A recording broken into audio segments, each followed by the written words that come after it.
You wish to consult me?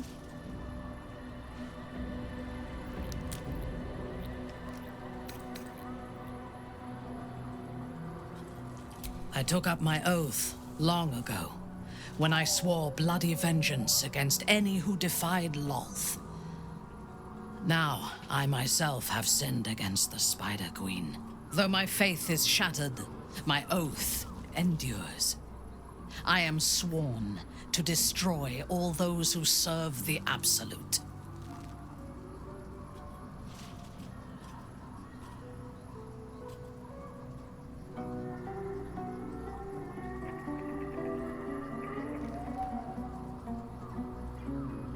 When I have had my vengeance on the cult, I do not know if my oath will still hold.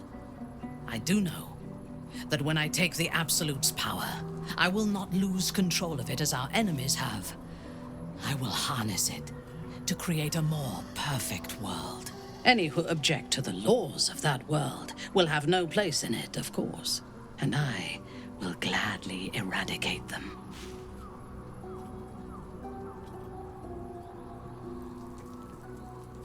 I was the Absolute's dagger.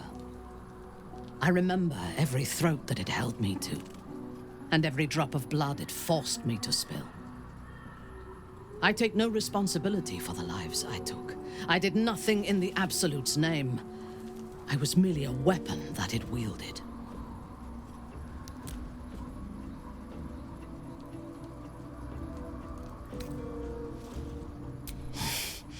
You have my sympathy. The tadpole, the Absolute. They work together like a drug. I did not feel I was compelled to act against my will. I felt ecstatic to serve. Every action seemed a deliberate choice. The best choice.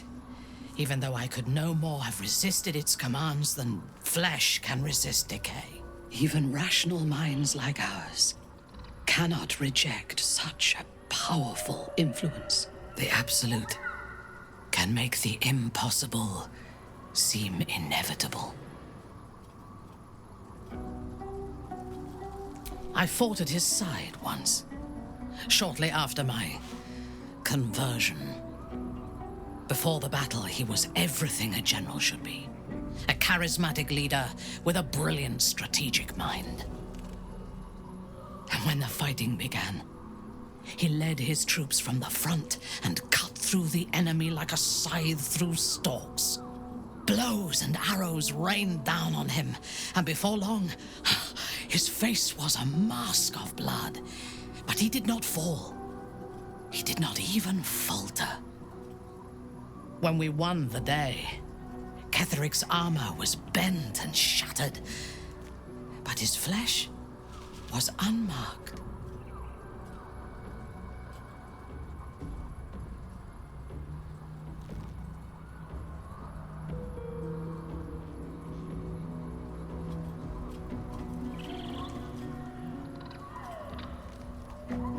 I have lived long enough to know that few things are impossible in this world. Ketheric's power is a rare thing, though. I have never seen its like. There is a connection to this night song of Balthazar's, whatever or whoever it might be. We must find it and destroy it.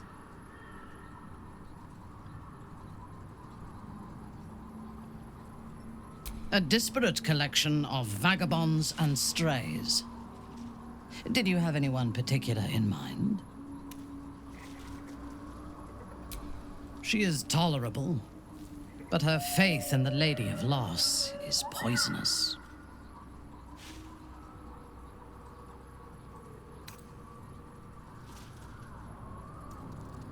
The Night Singer has some admirable qualities. Far more than her insipid sister. But her followers are repressed. Take the child Shadowheart. She does not even know who she is, but still manages to pity herself. The very concept of Sharan worship is self-indulgent. They would have you think every whispered word and hidden thought is of value, but it is not so. I have performed 1,000 interrogations, squeezing out the most guarded secrets held in heart, mind, and soul. I can tell you this. When the trivial parts have been whittled away and I have sifted through what remains, in most cases, a person amounts to nothing at all. He's been deprived of freedom and strong blood for so long that he is addicted to both. While those addictions have their hold on him, he is still a slave.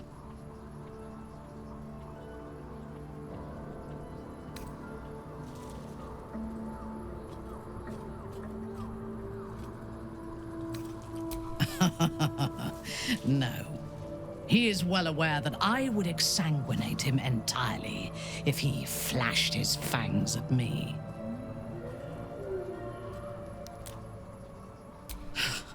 Free.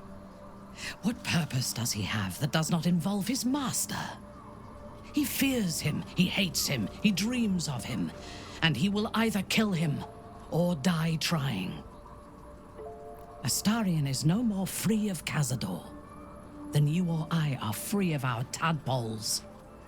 He will only be free when Cazador is dead, and that is as it should be.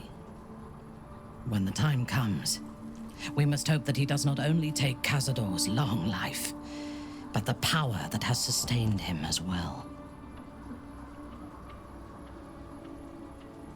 I have encountered few Githyanki in my life. Those that I did were raiders. They croaked out pleas for mercy in their alien tongue as they died. Meeting Lae'zel makes me wish I knew more of their culture.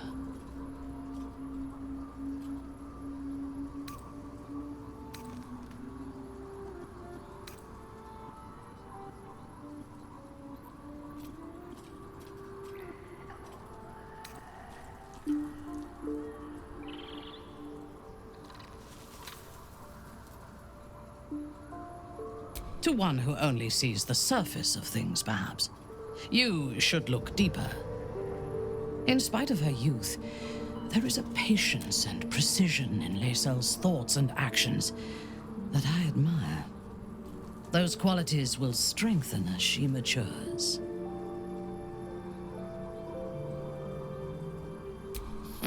The wizard? No.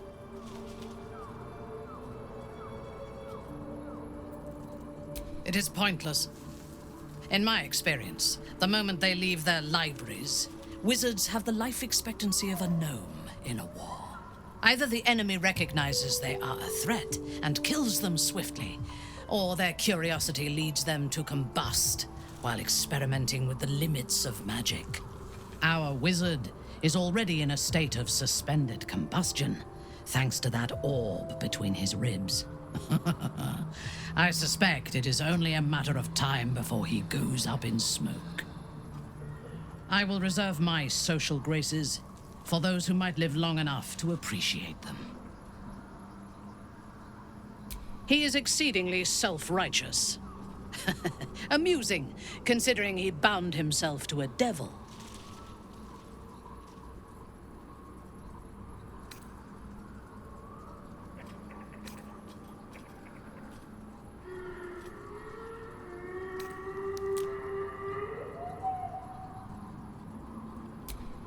I will take your word for it. I only care that he is a good soldier, and he has not disappointed me on that front. I would rather be allied with a warlock than the spoiled son of a noble who has more experience with diplomats than devils. I have never known anyone so ferocious and unassailable in battle, and yet so fragile and impermanent in their very being. I often think of mortality as a curse. In time, all that I am and all that I have known and learned will be lost. In time, our cities will be dust. Karlach does not seem to have such anxieties. Perhaps because she cannot afford to. She exists in the moment, and she will burn out and be gone in a moment. There is something very beautiful about that.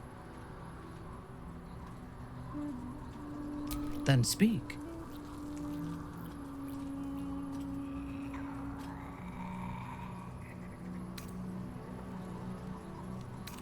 Not directly. My memories were not removed. They were obscured by the Absolute's voice, by its presence. The tadpole is a conduit for that voice, not its origin. And while the prism protects us, the Absolute cannot reach us. As for the tadpoles themselves, for the moment I do not believe they are malevolent. They are incubating within our brain matter, not feeding on it.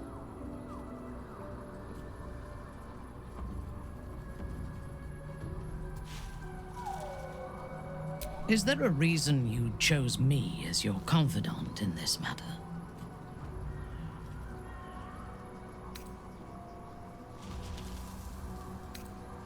I do not have violent urges. I have violent intentions. If somebody angers me, I hurt them not because I lose control of my temper, but because it teaches them not to anger me again. If somebody causes me sorrow, I remove their ability to do so again. If that involves removing their head, so be it. But I do not lash out or strike without reason. There are those within Menzoberranzan that we call Khalith Carthan, those driven by blood. They are the mad, lost to all reason, and subservient to nobody. Even Lolth, malicious and brutal as she is, cannot abide them. They kill, and cannot say why. So they are destroyed for the greater good.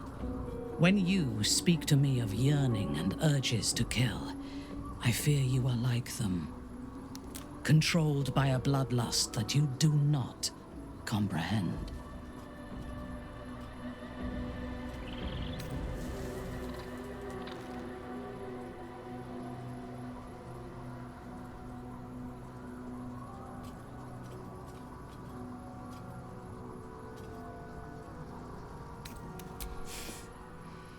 Killing is necessary.